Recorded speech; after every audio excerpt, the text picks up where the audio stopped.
Au cœur de notre été, nous sommes propulsés au cœur de l'enseignement de Jésus, dans les paraboles qu'il emploie pour parler du royaume des cieux.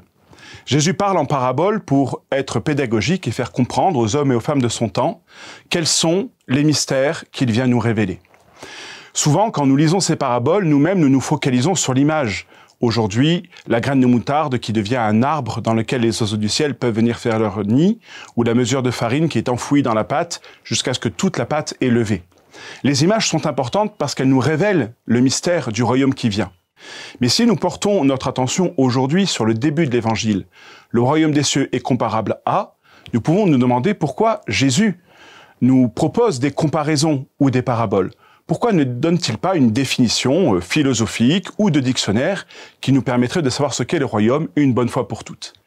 Eh bien simplement parce que le royaume est une réalité qui est déjà présente parmi nous depuis que Jésus est ressuscité et que pour le découvrir, il faut décentrer notre regard. L'image nous permet de comprendre des choses par allusion, par dérivation, par illustration. Dans notre vie, nous sommes souvent focalisés sur des problèmes ou sur des questions qui parasitent notre vie quotidienne.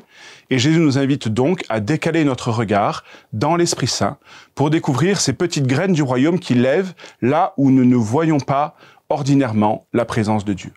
En décalant notre regard, en regardant sur ce qui est beau, bon et vrai dans notre vie, nous sommes ainsi entraînés dans la conversion de notre vie, conversion de notre croyance, conversion de notre foi et conversion pour entrer jour après jour dans le royaume des cieux qui lève parmi nous.